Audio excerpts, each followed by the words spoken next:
What if LUGIA was in Gen 1 OU? Now, unlike Ho-Oh that I did yesterday, I don't think anyone is going to be surprised when I tell you that LUGIA does significantly better. Like, it's not even a contest, really. And surprisingly, it has nothing to do with LUGIA being a psychic type. In fact, I'm gonna say that the psychic typing for all of the replays literally did not come up once. And to be honest, that shouldn't be too much of a surprise. LUGIA has a freaking 154 special defense.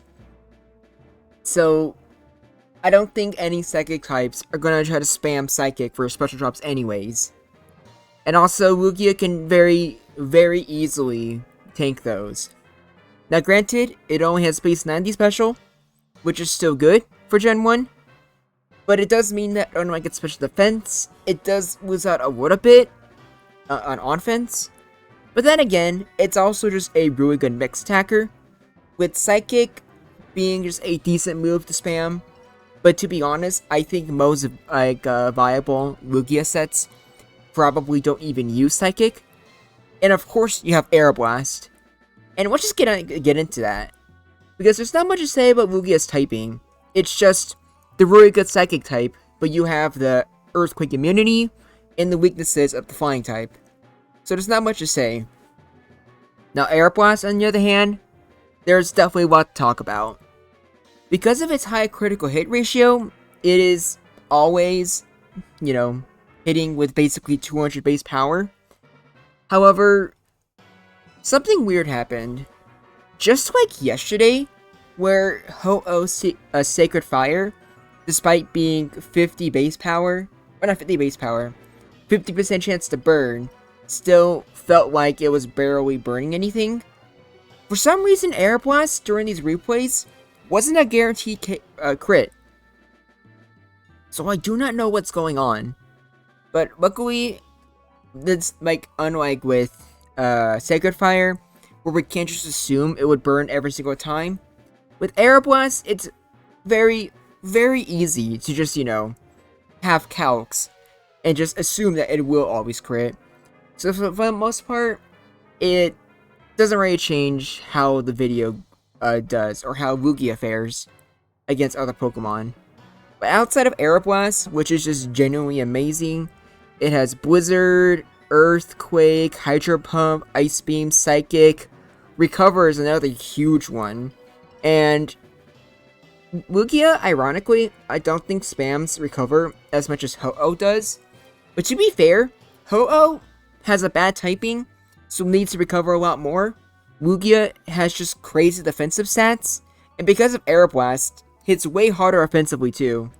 So it makes sense. You definitely always have it, and it's just insane.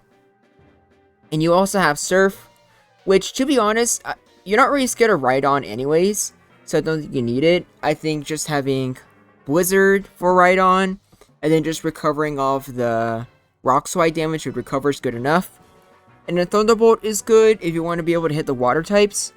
Starmie, you can just take on with Air Blast anyways, but Thunderbolt could be nice if you want to be able to take on and defeat Slowbro.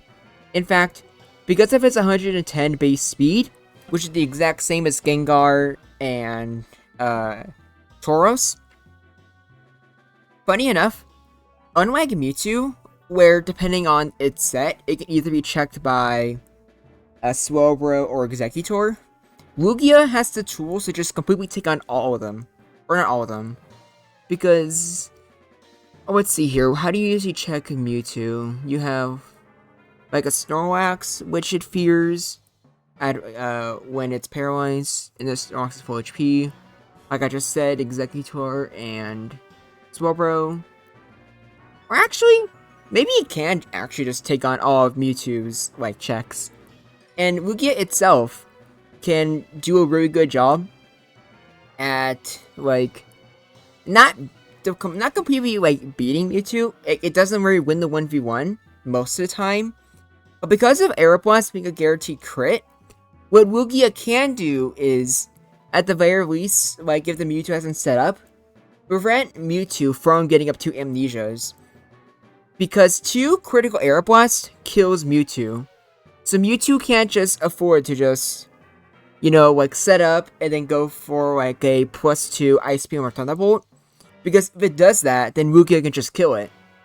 Granted, Recover has a lot of power points, and Mewtwo is just incredibly fast. So LUGIA isn't really a good check.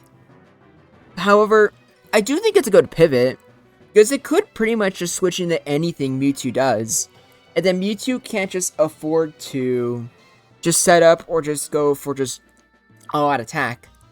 If you switch into a +2 Mewtwo, it has to decide whether or not, or if it's already +2, it'll probably just attack you again. But then once you get an Air Blast in, then the Mewtwo has to like predict if you're going to switch out into like Executor or Swelbro or something like that, and if it wants to go for an attack, or if it's going to predict you're going to switch in and go for Recover. And obviously, if you think it's going to go for Recover, that can give you a chance to switch into, one of Mewtwo's checks. So it just creates a really interesting, metagame, where it's perfect at helping Mewtwo, but it's also a really big hindrance to Mewtwo as well. Which, I don't think we've really seen that yet for, the series. So in my opinion, the optimal moveset would probably be Air Blast, Recover, and then Blizzard and Thunderbolt.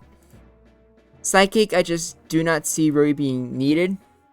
But with this, you pretty much can hit everything super hard.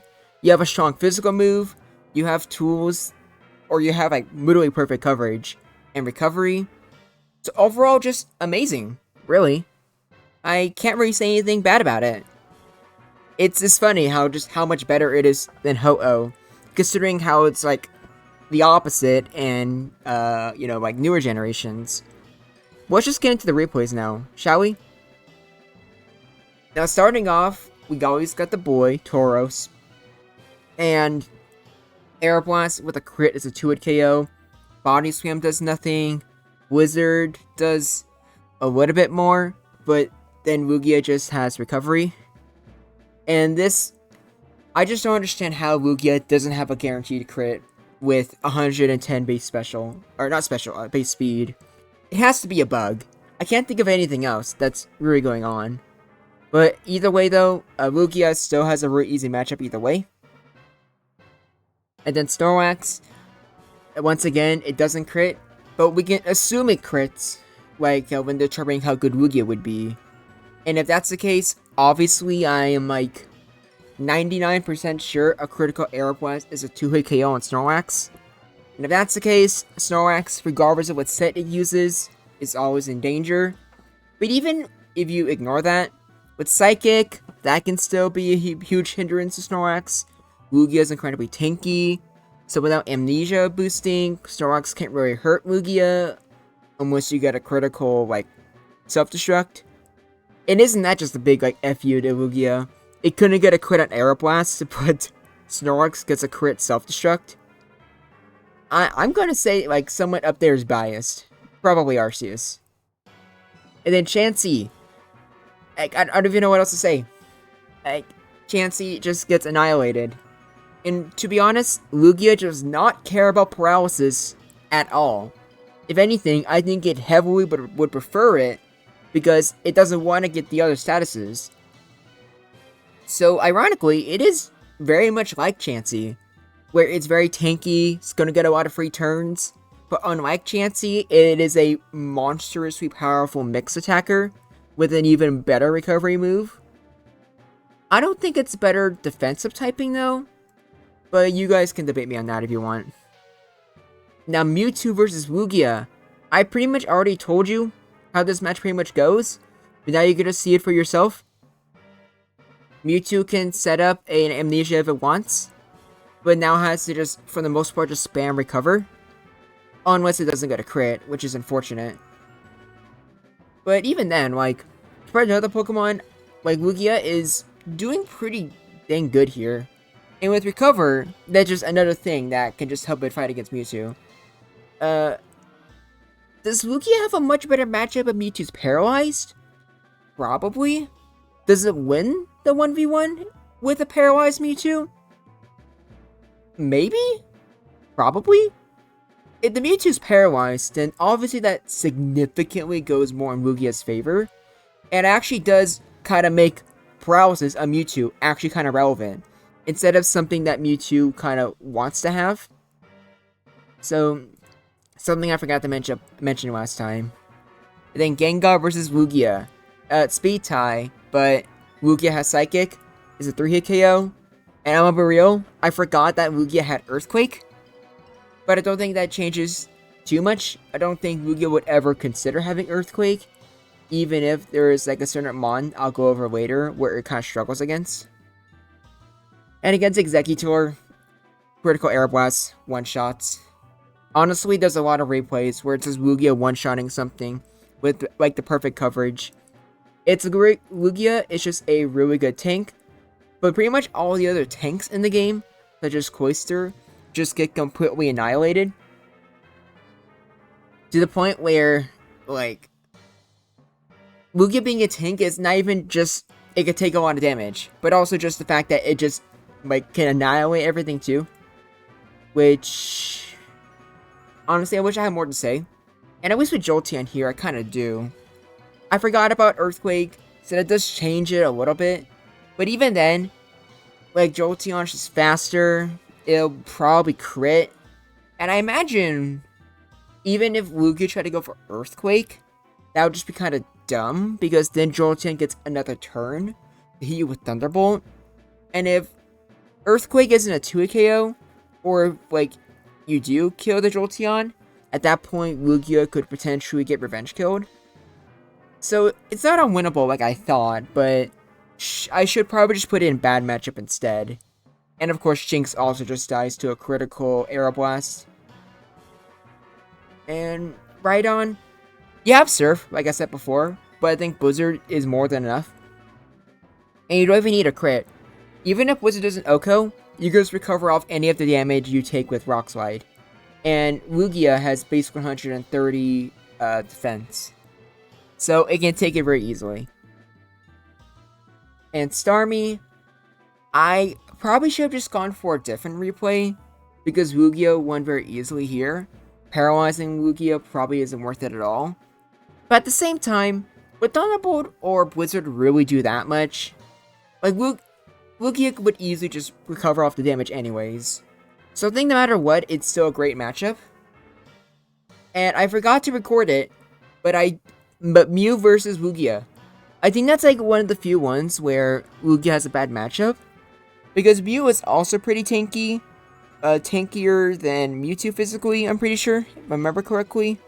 But even if it isn't, Mew can boost its defenses with... Or not offenses with Sword Stance. Body Slam can hit decently hard, it has Explosion. So, Lugia doesn't like lose badly. It's faster and tankier naturally. But I feel like it's just not the Pokemon you really want to check Mew. You'd rather use something way more consistent and deadly, like Reflect Aerodactyl, if I'm being completely honest here. And last but not least, we got Zapdos. Lugia is supposed to be the master of the legendary birds. Does it hold up? With it being faster, actually, yeah. Like, granted, Zapdos hits really hard, and, you know, paralysis, that's annoying. But the fact that Zapdos needs to, like, go for Thunder Wave at all in order to stand a chance, since Lugia can always just outspeed, hit with Blizzard, and recover, is pretty good. The matchup is a could go either way, which maybe some people aren't surprised by, but since I exclusively think of Mewtwo as, or not Mewtwo, Lugia as being a tank, I always think of it as, like, not being super, like, fast, at least by legendary standards. I always imagine it being, like, base 90 speed, but that's whatever. But here is the tier list. Maybe this should be moved up here, but yeah, it's one of the best Pokemon I've gone over. I'm not sure if it's better than Metagross, because that was also just an extremely dominant Pokemon. And Metagross does have the better defensive typing, But unlike Metagross, Lugia actually got to keep its signature move. And its signature move is like half the reason half these Pokemon are in the spots that they are. So, to no one's surprise, Lugia is amazing in Gen 1 Ubers. What do you think? Do you think I'm wrong in that Lugia would be lucky if it was a like C tier Pokemon in Gen 1 7U? Do you think Ho-Oh would be better if it had Aeroblast instead? And would you be interested in being in a VC with me? I know that sounds weird, but to celebrate the New Year's, I will be having a huge VC in my server.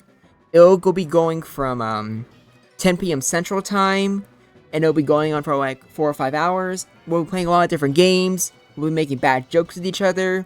It'll be just a good time. I'd love for you to be there. But if you don't want to, that's fine. I just am happy enough with you guys like watching these videos. And it's amazing just how much success I've gotten in just like 6 months basically of doing these. And from the bottom of my heart, I appreciate you guys. Thank you all for watching. And until next time, this is Groundback, and I look forward to hearing from you.